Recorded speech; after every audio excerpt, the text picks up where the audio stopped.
In 1934, a Kentucky homesteader named Clem Abshire built a 4-room cabin and every piece of furniture inside it using 9 hand tools that cost him $6 combined. A modern contractor with a truck full of power equipment could not cut a single joint he made by hand. Most of what hung on his wall has not been sold in a hardware store in over 60 years. Number 14 appeared in the Sears catalog for 32 cents and had vanished from every retailer by 1955. And number 3, every man who built his own roof owned one, and the day he stopped passing it down was the day the skill died. Before we count down, subscribe, because once you see what your Appalachian grandfather kept in his workshop, you will never look at a hardware store the same way again. Let us count them down. Number 25. Every Appalachian man who worked timber by hand knew the draw knife, a 2-handled blade beveled on one face, pulled toward the body in long strokes that peeled bark and shaped wood in a single motion. The blade ran 12 to 18 inches with a wooden handle at each end set perpendicular to the cutting edge. Chair makers used it to taper legs. Barrel makers used it to shape staves. Homesteaders used it to strip fence posts. Sears sold a quality forged steel draw knife in 1912 for 48 cents. The tool made a sound like a whisper and a scrape at once, soft on the wood, hard on the grain. A man who owned one never bought a pre-shaped post in his life. The American forged draw knife was never banned. It was simply abandoned when lumber yards started selling finished stock. Number 24. Before electric planers existed, Appalachian craftsmen shaped boards with a scrub plane, a short wooden body no more than 9 inches long with a heavily cambered iron blade that removed material fast and rough. The blade curved across its width like a shallow arc, biting deep into rough-sawn lumber without catching or tearing. Wheelwrights used it to true spoke blanks. Furniture makers used it for the first pass on raw slabs. The Stanley number 40 sold in 1920 for $1.15. Running your thumb along a freshly scrubbed board, you could feel every ridge left by the iron, a washboard texture, smooth but not flat, waiting for the next pass. A man who knew how to use one could take a rough board and have a clean face on it inside 3 minutes. It was never regulated. It simply stopped being taught. Number 23. This flat, heavy blade with a squared-off tip was designed for splitting shingles from boltwood, and Appalachian men called it a froe. The blade ran 8 to 12 inches, forged from a single piece of iron with an eye at the top for a short wooden handle. A mallet drove the blade into the end grain of a bolt, and leverage split off a shingle of uniform thickness. The motion was not chopping. It was controlled splitting, guided by the grain.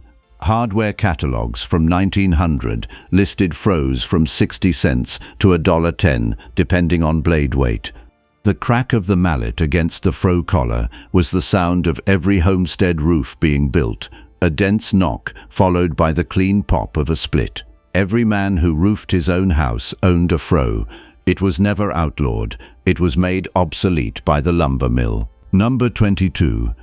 Also called a beetle, this oversized wooden mallet drove froes, set fence posts, and seated mortise joints without marking the wood the way an iron hammer would.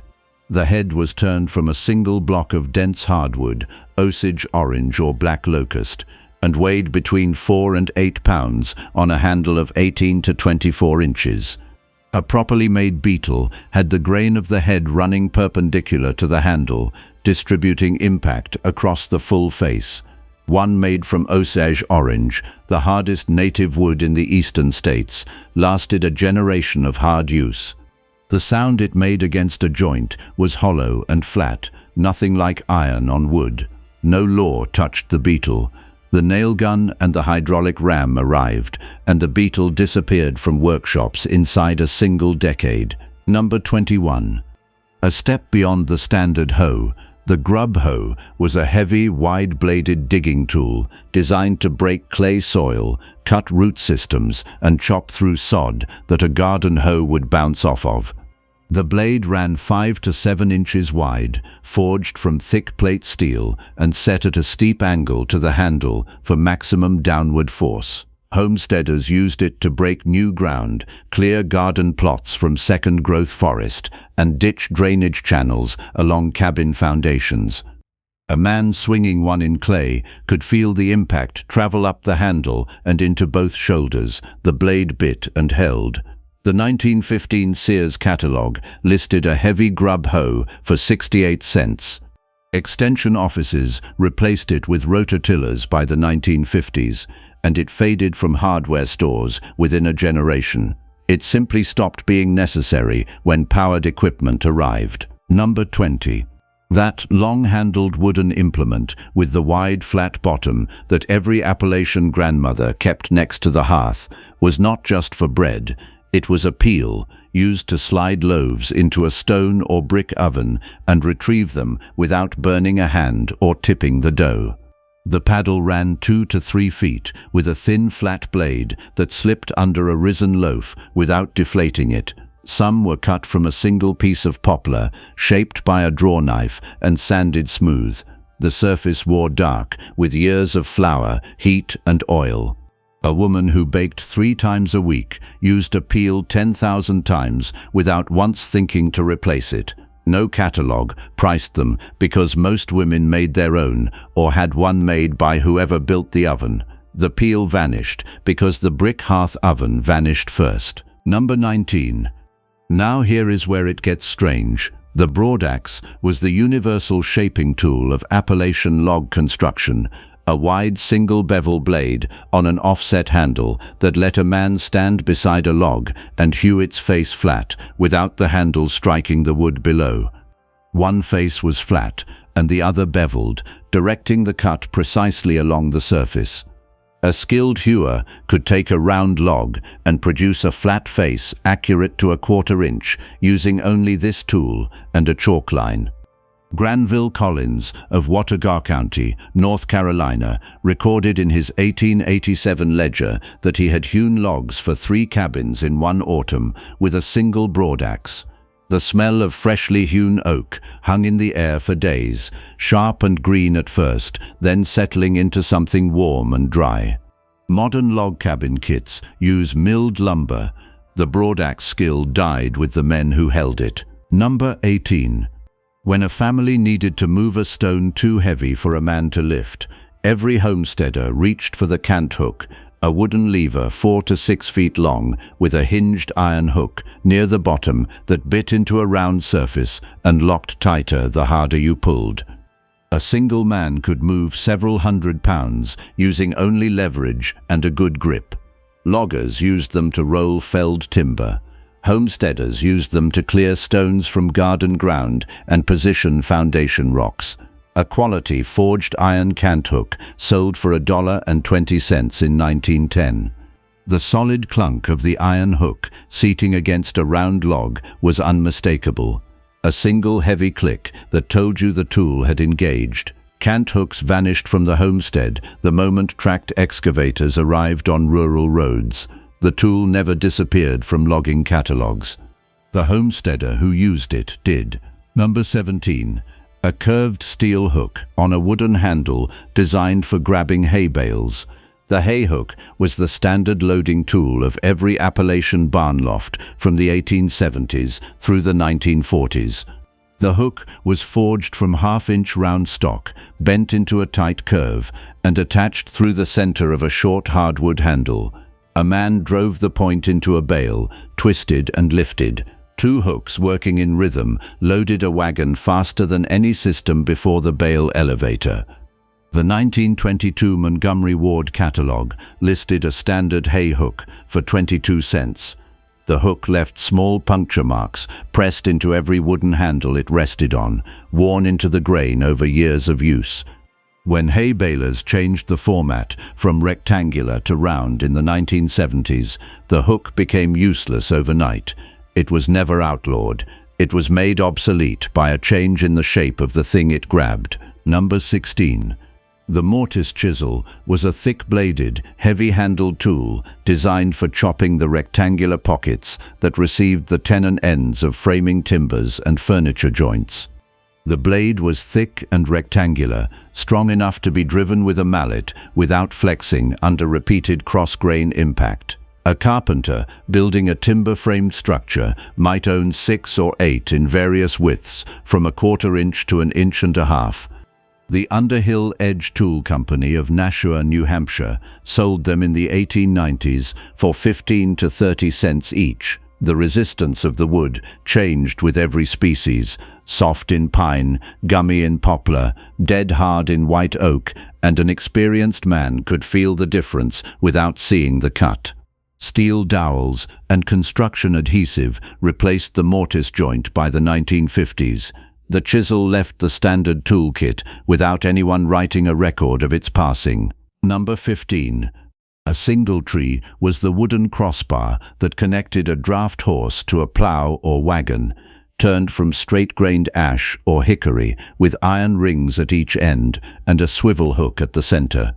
It allowed the horse's shoulders to move independently with each stride, transferring pull smoothly instead of jerking the load. Every farm that used draft animals owned at least 3 because a broken singletree during planting meant a day lost. Blacksmiths in rural communities forged the hardware to fit a homesteader's own woodwork for a dime. The grain of the wood inside a well-used singletree was polished smooth where the leather traces had worn it over thousands of hours of pulling. When tractors replaced draft horses after the Second World War, singletrees disappeared from working farms inside a decade. No law touched them. They simply had nothing left to connect. Number 14. Stop. This next one breaks the pattern entirely. Every man who shaved with a straight razor owned a leather strop, and every man who owned one knew it did something no stone could do. It realigned the microscopic teeth of a razor's edge without removing metal. The strop was a strip of dense cowhide or horsehide, 2 to 3 inches wide, mounted to a paddle or hung from a hook. The motion was flat and backward, drawing the blade spine first, so the edge trailed and realigned rather than cut. The G.B. Kent Catalogue of 1904 listed horsehide strops for 60 cents. The sound of a razor being stropped, a soft rhythmic slap, 10 strokes each side, was the sound of Saturday morning in every Appalachian farmhouse. Disposable blades made it unnecessary after the war. It was simply outpaced by the Gillette. If this is making you think about what your family left behind, a quick like helps this channel reach more people. Completely up to you. Number 13. The wooden spokes have was a handled cutting tool with a blade set between 2 posts, used to shape the curved surfaces of chair rungs, wheel spokes, and axe handles that a flat plane could not reach. The craftsman pushed or pulled the tool along a curved workpiece, removing thin shavings in a controlled path. The tighter the curve, the shorter the strokes. Chairmakers in the mountain tradition used the spokes have on every rung and leg of a ladder-back chair, requiring hundreds of passes per piece. The Greenfield Tool Company sold cast iron spokes haves in 1895 for 18 to 35 cents. The thin curl of wood that came off a well-set spokes have was almost translucent, barely thicker than paper, and carrying the exact shape of the curve beneath it. Power lathes replaced it in production furniture making by the 1920s. Craftsmen kept using them. The knowledge simply stopped being passed down. Number 12. The pick-matic. One face a wide chopping blade and the other a narrow pick, was the digging and grubbing tool Appalachian families used to prepare garden ground, dig root cellars, and break clay hardpan. The wide blade cut roots and chopped sod. The pick broke compacted ground that the blade would deflect off of. A good matic head weighed 3 to 4 pounds on a 36-inch handle of straight-grained hickory. Farm supply stores in the southern Appalachians sold them for 75 cents to $1.25 in the 1910s. Driving a pickmatic into hardpan sent a shock through both wrists that you felt in your elbows, a flat, heavy impact with no give at all. The rototiller displaced it after the war, but the matic never disappeared entirely from hardware catalogs. The men who knew how to read ground and choose the right face for each type of soil are nearly gone. Number 11. Kept in the woodshed for splitting kindling or hung in the barn for cutting twine, the hewing hatchet served as the close-quarters shaping tool for any piece of wood too small to reach with a broadaxe. The blade was not symmetrical like a splitting hatchet. One face was flat and the other beveled, exactly like a broadaxe, but scaled to one-hand use, allowing a craftsman to work against a flat surface without the blade digging into the workpiece. Mountain craftsmen used it to shape chair legs, taper tool handles, rough out wooden spoons, and fit log notches. Collins and Company of Connecticut sold forged hewing hatchets in the 1890s for 65 cents. The smell of fresh chips in a woodshed on a winter morning, pine resin and cold air was what every mountain child associated with the first hour of a workday. No law removed it from use. The skill that gave it meaning simply stopped being passed down. Number 10. A wooden-handled tool with a sharpened iron hook at the end. The bark spud was essential to Appalachian tanning, log construction, and fence work. The blade was flattened and curved, inserted between bark and sapwood, and levered upward in long strokes that peeled bark off a green log in sheets. Speed mattered because bark released cleanly from green timber but bonded tight once it dried even partially. Tanners needed bark for the tannin it contained, which made it a cash crop in mountain communities. A practiced man could bark a 12-foot log in under 10 minutes. The tanners' supply houses of western North Carolina listed bark spuds for 20 to 35 cents in the 1890s. The bark came off in long wet sheets, releasing the sharp green smell of live wood beneath. Chemical tanning replaced bark tanning by the 1920s and the market collapsed. The bark spud disappeared when the tanneries closed. Number 9. Every boy who helped in a kitchen garden knew the stirrup hoe, a blade shaped in a closed loop that cut weeds on both the push and pull stroke, twice as efficient as a standard flat hoe in established rows. The blade oscillated slightly on its mount, self-cleaning as it moved through soil, which kept dirt from packing on the edge. Gardeners used it between rows of beans, corn, and potatoes, where spacing was too tight for a wide blade. The idea was European in origin, but Appalachian gardeners adopted it without knowing its name. A quality stirrup hoe sold for 40 cents in 1916. Running the loop through dry soil made a soft rhythmic hiss, nothing like the scratch of a flat hoe, something more continuous and clean.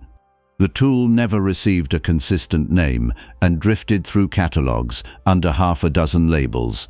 It is still sold today, though most modern gardeners could not identify it. Number 8. This is the part nobody got right. The wooden hay fork, not the steel pitchfork, but an all-wood fork cut from a single piece of branching timber, was the primary hay-moving tool before factory steel arrived in the late 1870s.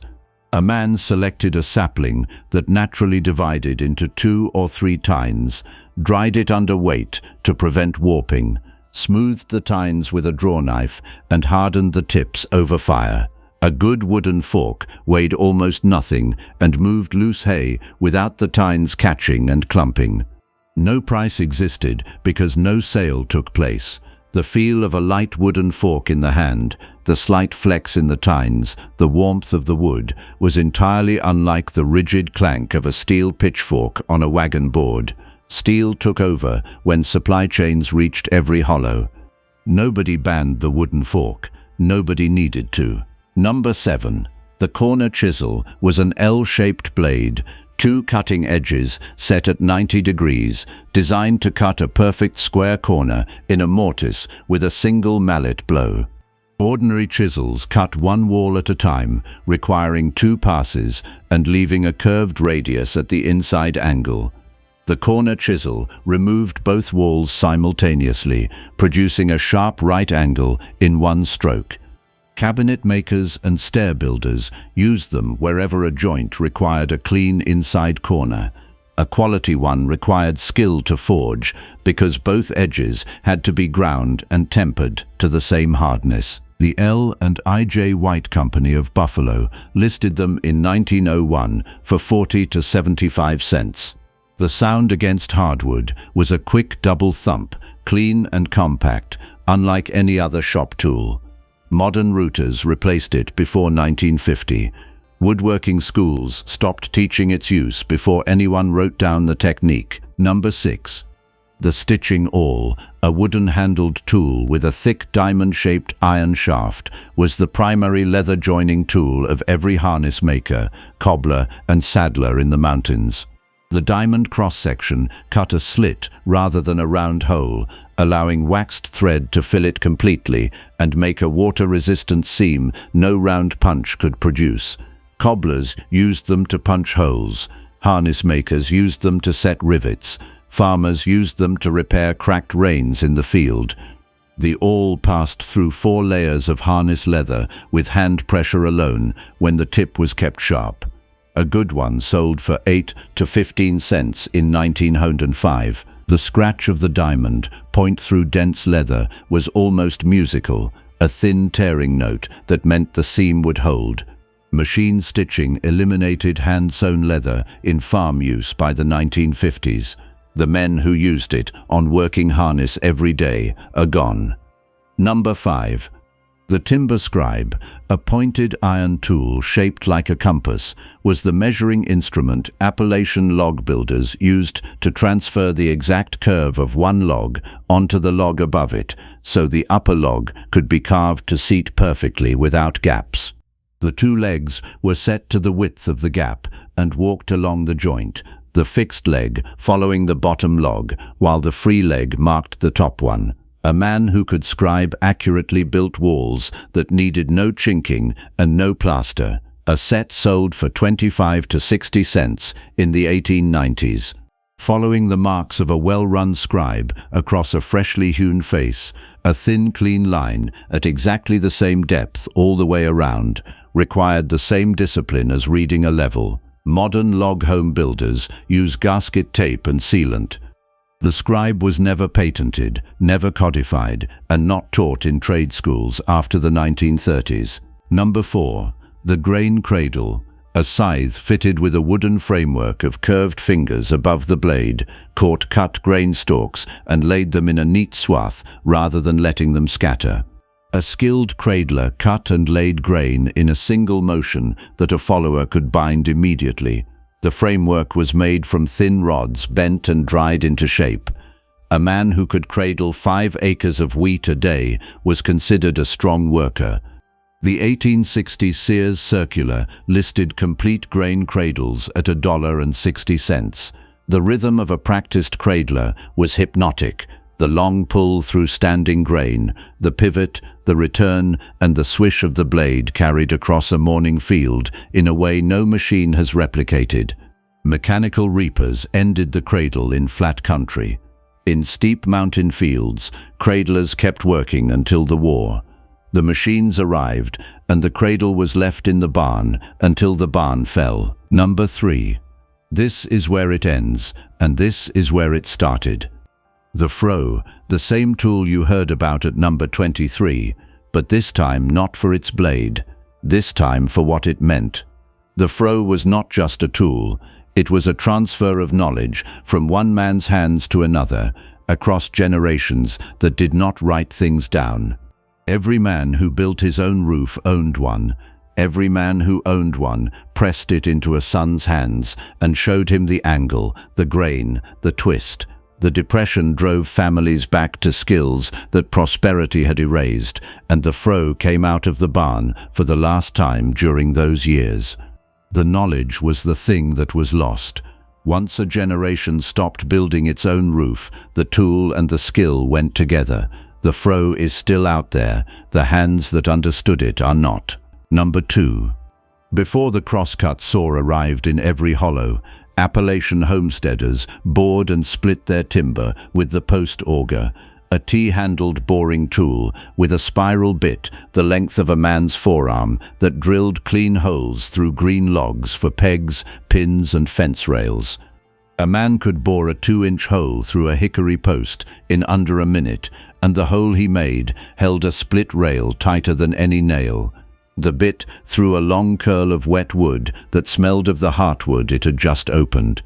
Blacksmiths forged them locally, and a finished auger sold for 60 cents in 1895. Every fence, every gate, and every barn bent in the mountains was held together by holes this tool had drilled. The power drill arrived, and the post auger hung on a nail and was never picked up again. It was never outlawed. The hands that turned it simply stopped. Number 1. Not the saw, not the hammer, the simple wooden marking gauge a man kept on his bench beside his pencil, the one tool that started every joint, every mortise, every cut he ever made. A beam of hardwood with a sliding fence and a steel pin that scratched a line at exactly the same distance from an edge, every time, without measuring. A cabinet maker set it once and ran it down 100 boards, and every line fell true. The gauge cost 15 cents at any hardware counter and lasted a lifetime without adjustment. The scratch it left in fresh wood was barely visible, a hair-thin track only the man who made it could read. A boy who learned to set and trust a marking gauge had learnt the first principle of craft, that precision begins before the blade ever touches the wood. The tape measure replaced it in rough work. In fine work, nothing ever did. Fomtifin tools, not one remarkable in the hands of the men who used them. What was remarkable was what those men could do, starting with almost nothing, on ground that did not cooperate, in weather that did not forgive. Historians remember the crosscut saw, the plough, the axe. They did not write down the bark spud, the timber scribe, the grain cradle, or the corner chisel, tools that existed in every county and vanished without a museum mounting them on a wall. The knowledge did not disappear because it was useless. It disappeared because the men who held it died without finding anyone who thought to ask. Your grandfather understood every tool on this list. Now you know what he was holding.